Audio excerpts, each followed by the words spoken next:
Hi everyone, welcome to Şanlıurfa.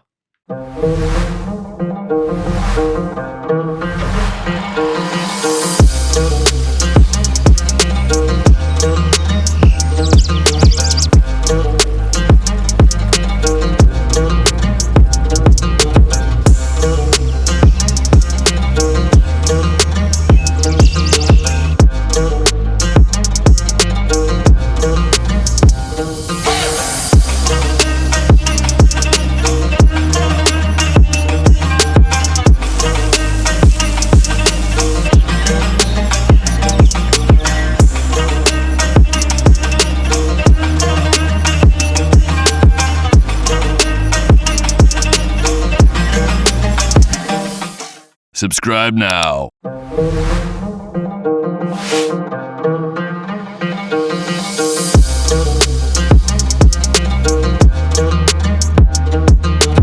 The Kapalı Çarşı, or covered bazaar, is a bustling marketplace in the heart of the city. With its maze of narrow alleys and centuries-old shops, the bazaar offers an authentic glimpse into the traditions of this ancient city. As you explore, the air is filled with the aromatic scent of spices, dried fruits, and freshly brewed Turkish tea. Vendors proudly display an array of goods, from vibrant textiles and handcrafted copperware to traditional garments and intricate jewelry. The bazaar's charm isn't just in its goods, but also in the atmosphere. Here, locals and tourists alike come to shop, bargain, and enjoy the lively ambience. Don't miss the Gümrükhane, a historic caravanserai where you can relax with a cup of Turkish coffee while soaking in the architectural beauty. Okay, so we are sat here at this caravanserai. So we ordered some meningich coffee, which is made of pistachios. And I also got this Turkish delight here, which I just bought from the bazaar nearby. And I'm gonna try this out. Bismillah. So I've never had one like this because it's got biscuits and Turkish delight is sandwiching in between it. So Bismillah.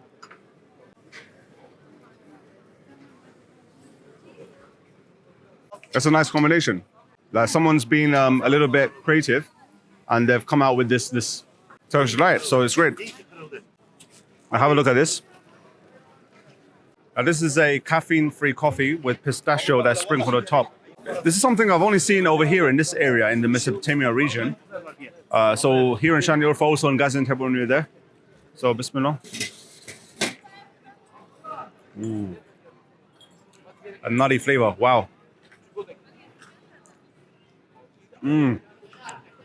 Oh, that is absolutely magnificent. That is absolutely superb. You really get that taste of the pistachio, but it's absolutely marvelous. Like it's something that everyone has to try after having this sip. Oh. That is magnificent.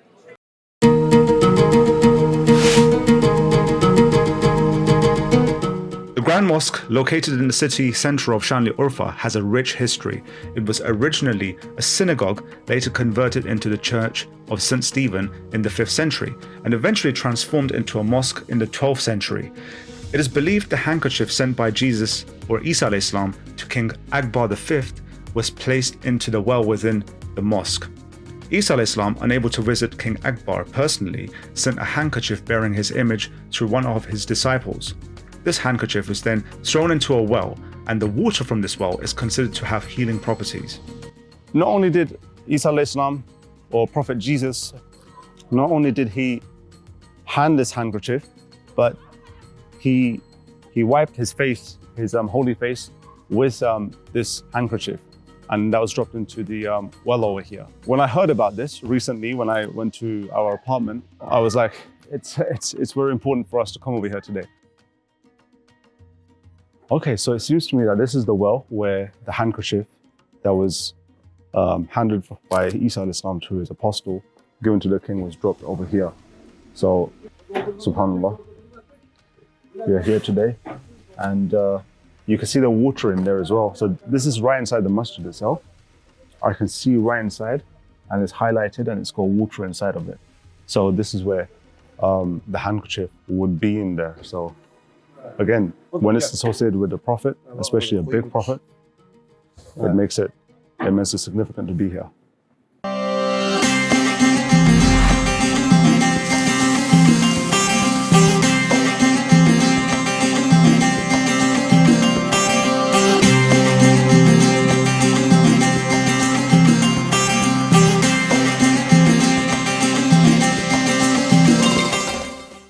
right, so today we are here at Jevahir Han. This is an old caravanserai, which used to be used for the traders that would be walking along the Silk Route back in the days in ancient times.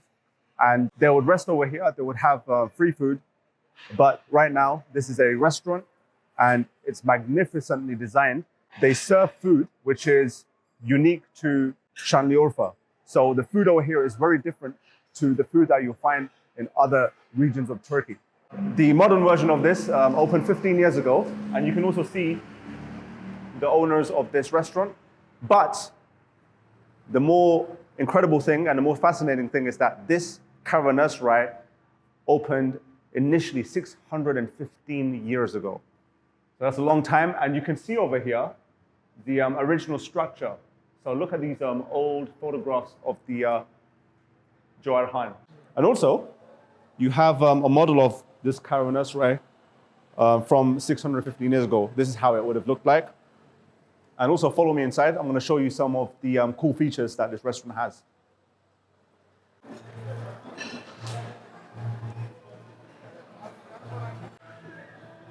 So live music is playing inside. Also, here is the kitchen. So you can see the chefs cooking the food, the magnificent food. So look at this. Oh yeah. You got the lamb. You got the mixed vegetables in there mixed with the lamb. Ateş. Oh yes, he's gonna bring the fire up. Oh, look at that. That's brilliant. Whoa. He's putting on a show over here today.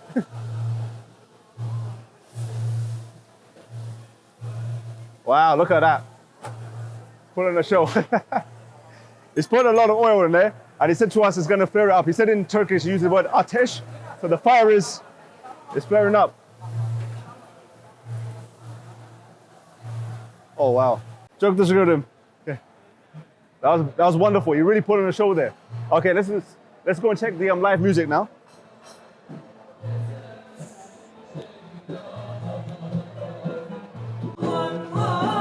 Sounds wonderful. Live music with the natural instruments as well.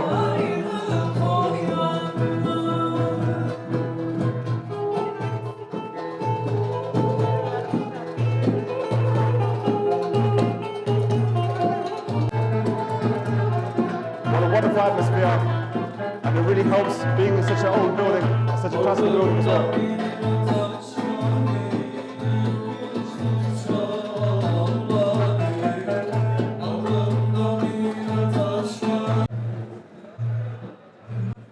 Okay, so we've been waiting for, I think 25, 30 minutes. I can tell that they've been cooking this super fresh, and it's just right out of the kitchen.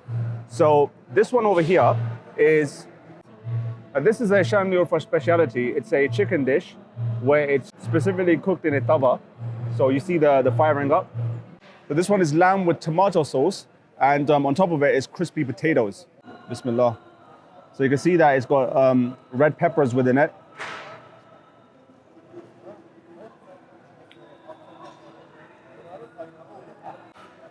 That is yummy, and I'm sure this is going to be something I'm going to really enjoy to have. Wonderful food. And this one I'm going to try out as well. I'm excited to try this one out because I don't think I've had something like this before. So again, this is some lamb. And you can see the lamb here. And I'm gonna mix it with the potatoes here. Bismillah.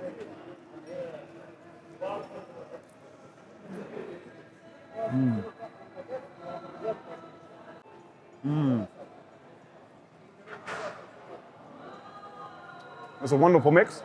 So the crispy potatoes entangled with the lamb. It's a wonderful mix.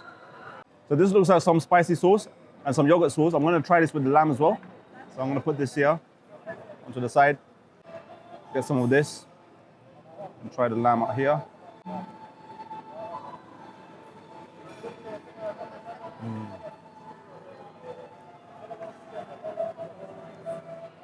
Oh, that is wonderful, especially with the dips.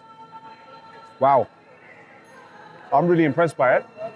And alhamdulillah, so far on this trip, we've had some wonderful food. I can't really complain about anything. I think that the food has been cooked really well, and also over here in this restaurant as well. So I'm excited to have this, and make sure to like the video.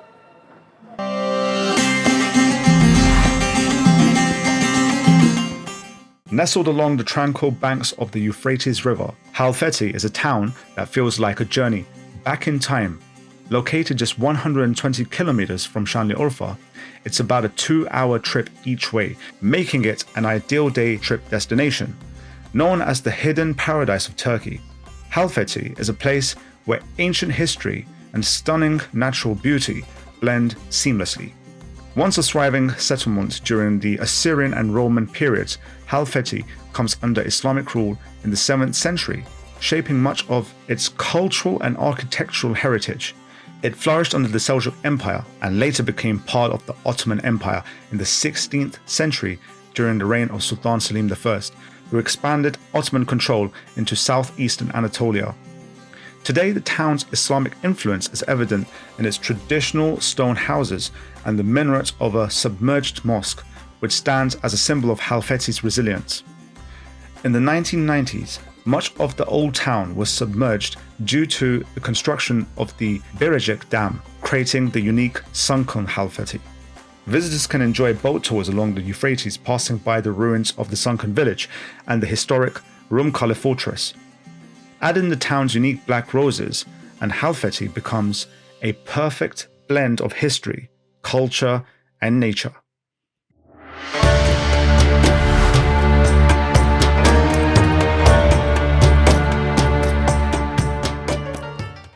Located approximately 1 kilometer west of Harran, is believed to be the very place where Prophet Jacob Yaqub alayhis salam first met Rachel, Rahil, the mother of Prophet Joseph, Yusuf alayhis salam.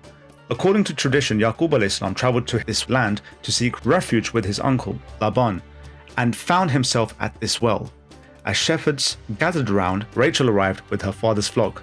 Moved by her presence, Yaqub alayhis salam removed the heavy stone from the well's mouth, symbolizing the beginning of a divinely guided union. Yaqub alayhis salam's meeting with Rachel marked the start of a lineage that would shape the Abrahamic traditions. Prophet Yusuf alayhis salam's extraordinary beauty is said to have been inherited from his mother. The well serves as a bridge to the past, connecting us to the lives of prophets and the profound lessons of patience, love, and divine guidance. I was fortunate enough to come across a local man who guided me down into the well and helped me take some of this blessed water. There's some clear water here.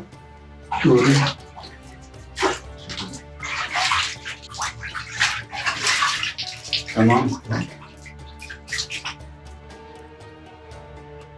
Şifa inşallah Allah şifa. Teşekkür ederim. Okay, so I went in there. This is the well of Yaqub alayhis salam. And it's also healing water as well, so I just put that on me. So the significance of this well is where Yaqub alayhis salam met the mother of Yusuf alayhis salam. And also we're very lucky that he helped us over here, so I'm immensely thankful for that. Serene isme? Khalil. This is Khalid. So this is my Arab book.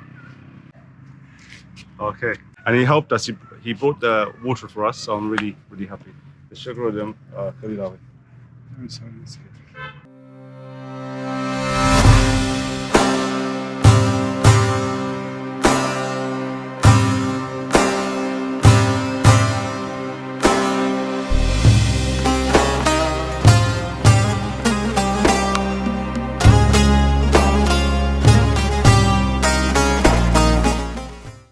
So this jami, this masjid behind me, used to be an old Armenian church. Hence you can see these pillars inside of it, which you find in churches. But when Selahaddin Ayyubi conquered these lands, he used this as a masjid.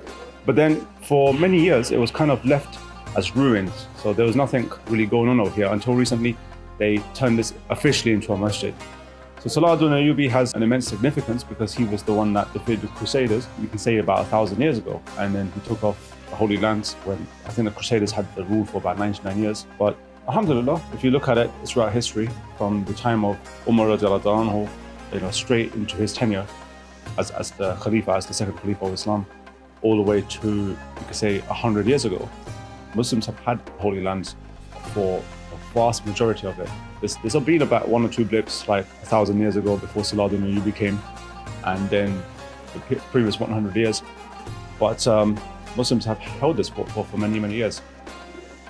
But it's a wonderful masjid. It's very nicely designed, and these types of masjids that they date back, when these structures date back over 1,000 years back, they're a little bit different from some of the regular masjids that you see in Turkey, which have more of the Ottoman design that is mostly inspired by the architect Mimar Sinan. Selahaddin Eyyubi is an immensely significant figure within the history of Islam. He was the leader of the Ayyubid dynasty, and he was also the Sultan of both Egypt and Syria. And he came to this masjid, so as I mentioned inside that, he conquered these lands. But in previous times, this geography over here, which is present-day Turkey, Şanlıurfa for instance, this was part of Syria, this is part of Sham. As a result of this, he was the Sultan of these lands over here. So that's quite significant. And the most noteworthy achievement of his, he had many noteworthy achievements. He fought the assassins, the Hashashins, he fought many conquests, but the major one that he did was that the fight against the Crusades to win over the Holy Lands, Palestine, that is what he's well known for. So to walk the path of great men of that caliber, someone that was honored, that fame, that honor to achieve such a great, significant victory, it's just incredible for me, because I come over here and I'm thinking that, wow, I'm walking on the footsteps of great men. And obviously we can never be the dust under what they walk, but it's just nice to be in places like this. Inshallah, I'd like to learn more and more about people like Selahaddin Eyyubi, so that we can share more information with you.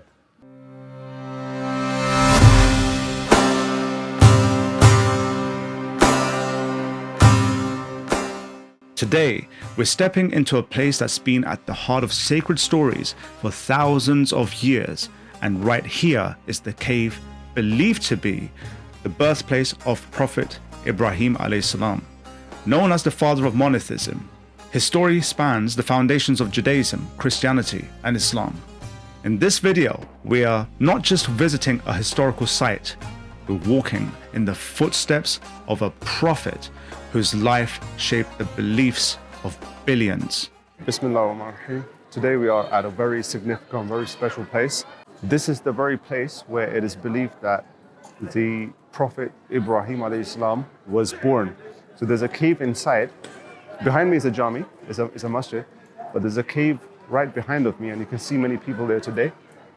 It is believed that Ibrahim alayhi salam was born in this cave. Now you may ask why he was born in a cave, not perhaps in a house or something normal like that. The reason is because the tyrant at the time, Nimrod, he claimed divinity. He was obviously a tyrant, one of the biggest tyrants, along with the likes of Harran. And the soothsayers told him that there will be a boy that is born that will bring down his religion and that will bring down his kingdom. And this terrified him. Similar to how it was during the time of Musa alayhi salam, when Pharaoh was given the same information that a boy will come and he will bring down his kingdom.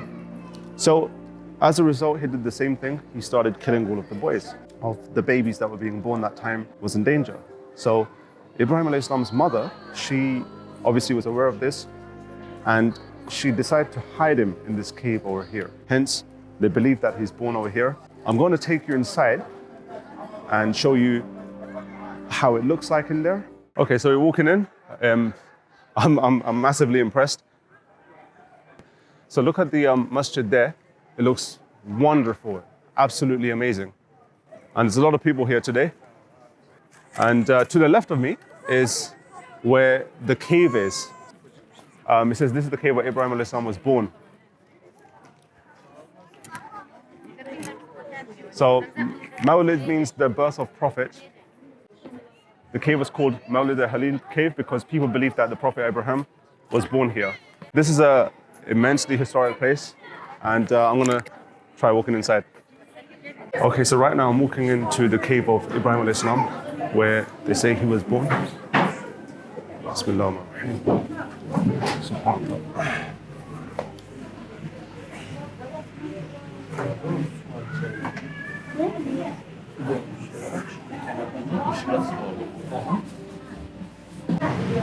this is the cave where they say Ibrahim alayhi salam was born, and he was hidden by his mother from the tyranny of Nimrod.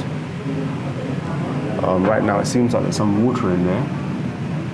So there's a glass in front which is covering this.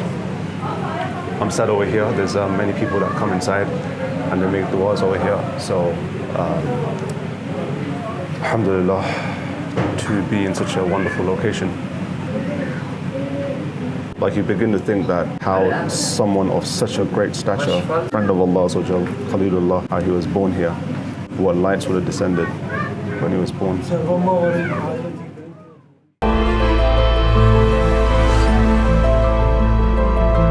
So today we are here at Balıklıgöl, and this particular lake here is called the Halilur Rahman Lake. And this is where it's believed that Nimrod, who was one of the massive tyrants ever in history mentioned in the Quran, he threw Ibrahim alayhi salam into a fire, and he instructed the locals, he instructed the people of the town, he instructed his workers and those that were under his command to get firewood so that this fire will be immensely powerful. And so they put him into a fire, and the fire is believed to have lasted for 40 days. But as you would have read in the Quran, Allah Azza wa Jal, he instructed the fire to become cool, so it doesn't have any effect. And miraculously, Ibrahim alayhi salam was saved. Now the fire turned into water, so that's the other miracle. So the water that you see over here in this Halilur Rahman lake is from the fire. And you also see these black fishes or carp fishes. And these carp fishes are from the firewood that was used to make sure that the fire is really, really powerful. So the great thing over here is that you can get some fish food and then give some food to these wonderful fishes over here. And they have this distinct way. So carp fishes have this sort of like a round circular shape. So when you're throwing it, you can see that they are ascending up and have this like an O shape to their mouth. And also on the other side, so this is where Halilur Rahman Lake is. But if you look on that side over there, you won't be able to see it properly because there's a lot of trees here, but there's a hill up there. And if you go all the way up there, it is believed to be the place where Nimrod lived. He is from up there, and you can go up there. There's a lot of people that actually go up there and see some of the ruins up there. But alhamdulillah, when you come to a place like this, especially where this is a major miracle, like you see in Musa alayhi salam's time, he miraculously was able to split the sea. And this is another miracle. And another thing that's remarkable is that the color of the fishes are like black. It's like the coal or the fuel that would have been used to, ensure that the fire is going to be that powerful. So that's amazing. You see, this is the food that we give to the fishes over here. And you see them all running towards it. Let me give you a demonstration. They're gonna all come together. If I throw this, look at that. And alhamdulillah, it's a peaceful feeling just to give them some food.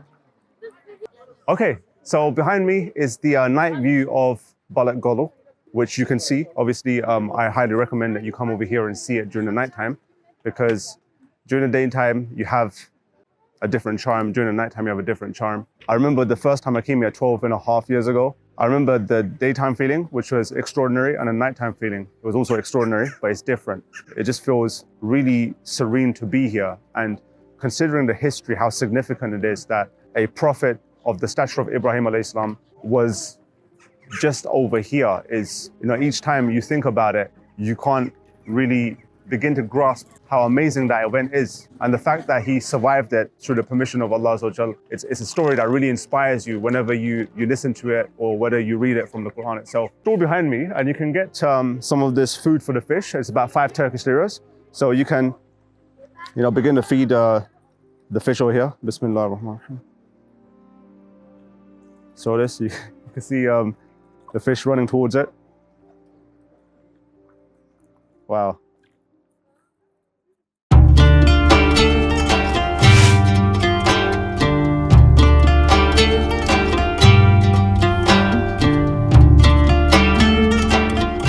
Okay, welcome to Şanlıurfa. Today we are at a very special place. We are at the maqam, at the cave of Prophet Ayub alayhi salam.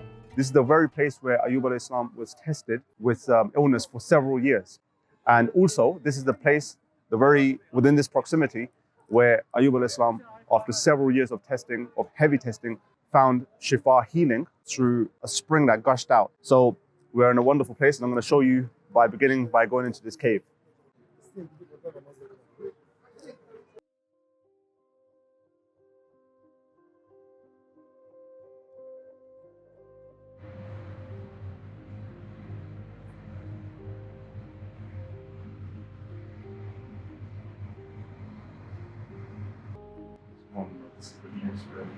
Sayyidina Ayub alayhi salam was tested heavily, and some say he was here for 7 years, some say more than that, several years.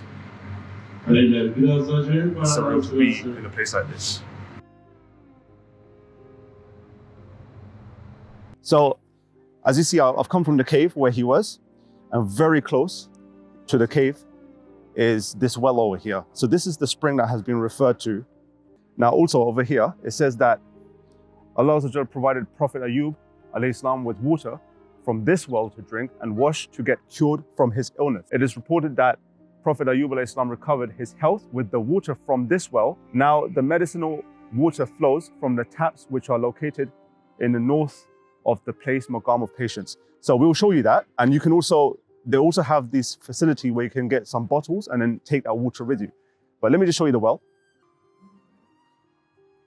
So it is over here. It is sealed up at the moment, but there's taps over there, which I'll show you. And you can derive the benefit of this water that Ayub alayhi salam used to recover from the illness that he had suffered with for many years. And it's incredible. Like you feel immensely honored that Allah Azza wa Jal, with his uncreated speech, mentions this prophet Ayub alayhi salam and this story. And you stood on the same land where someone as great as a prophet had walked, and a very significant story. So it's immensely a humbling experience. Okay, so I've got this water bottle for 13 liras, which is like, I don't know, 50 pence. So I'm gonna go and fill this up with this special water. As I showed you there, the well is sealed, but you can get the water from over here. Bismillah.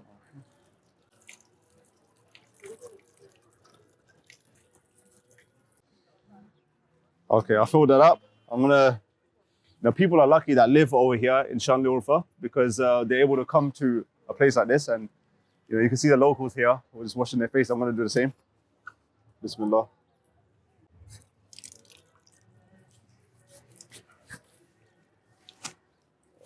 Oh, it's nice and fresh.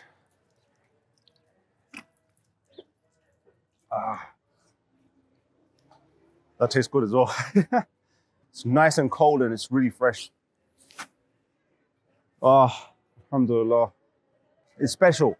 You feel like this spiritual upliftment. And people try to get happiness from worldly things, but there's nothing like this. Nothing like this.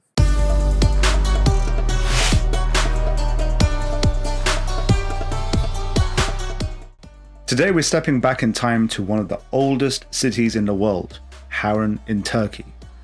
What secrets do these ancient lands hold, from the unique beehive houses to the remnants of the world's oldest university? Harran is more than just history. It's a place where the footsteps of prophets echo through every stone and path.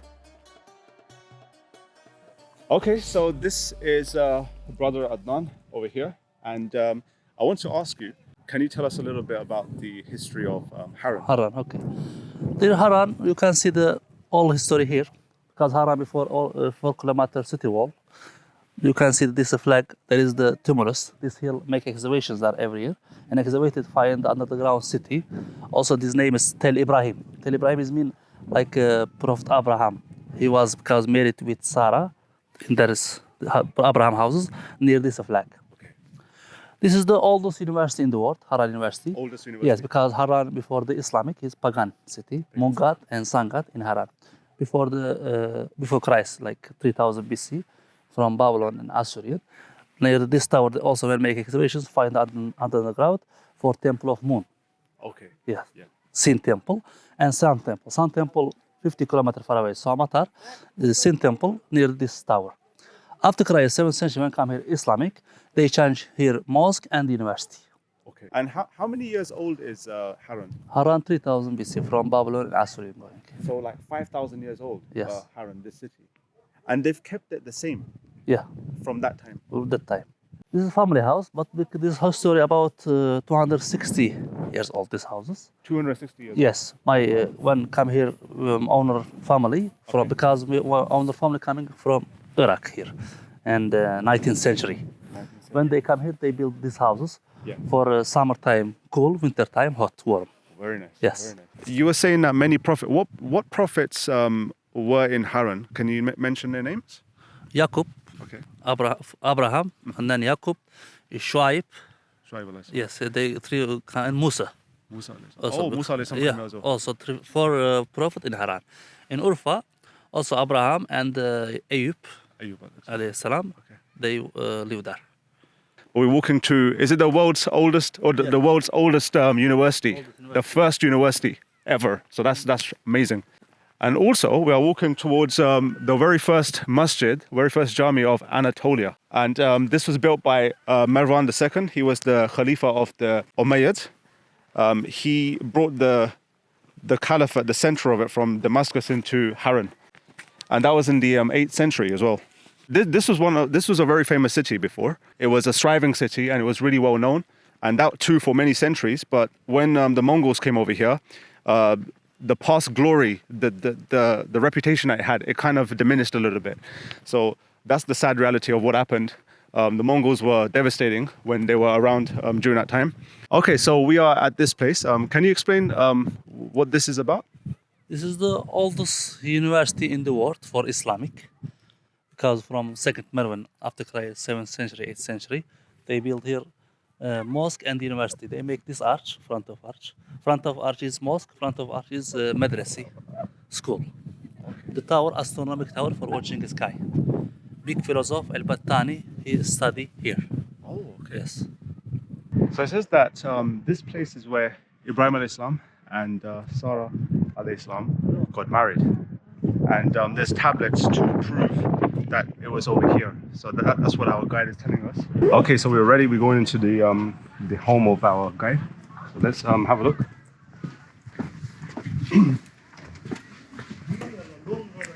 This house has 18 rooms for one family. Last family, my family, it was live here. Before my great-grandfather also they was live here. Also my family, 40 person, we was live here. Brilliant. Yeah, 20 years ago. 20 years. Okay, so 14 people were living here 20 years ago from his family. His parents, his grandparents also lived here. So, and it looks wonderful.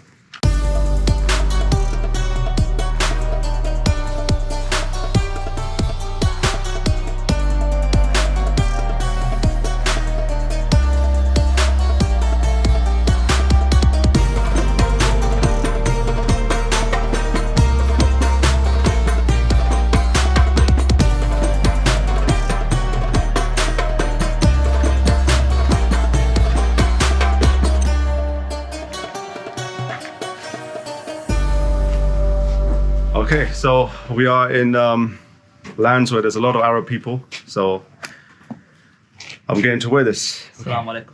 Wa alaikum salam. Now let me try out the coffee. Let's see if it fits the bill, if it does justice to the place that we're in. Bismillah. Yeah, that's good. Nice strong coffee. And alhamdulillah, by the grace of Allah Azza wa Jal, we are once again in this wonderful historic place. Make sure to like the video. Make sure to come here if you ever have the chance. You know, you'll not regret it. It's one of the best places I've been to in my life. When you come to places where, you know, prophets have walked, there's this special feeling that you get from within. And you can't explain it until you yourself experience it firsthand. So if you ever have the chance, ever have the means, I highly recommend that you come over here. Like, I highly, strongly recommend you to come over here. Welcome to SHANLIURFA. Today we are here at the Kapalı Çarşı Boutique Hotel. And I'm gonna give you a tour of my apartment, so come with me. Okay, so today my apartment is the Osmanlı room. So I'm very happy with that. Those of you that watch my channel, you are well aware of that. Okay, let's walk into the room. Ta-da-da. And this is the Osmanlı room here at Kapalı Çarşı Hotel. So as you can see, this is for 3 occupants, a master bed, as well as a single bed on the side. And this room is beautifully designed with that dim light and that wonderful atmosphere that it creates. The best thing about Kadi Ruha Boutique Hotel is that it's right in the center of the city and all of the attractions are close by.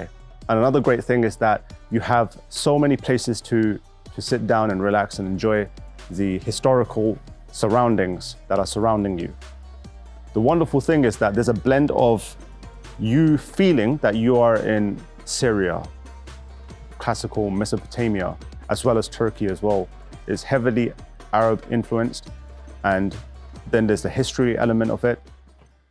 The way that things look over here is different to many of the western parts of Turkey.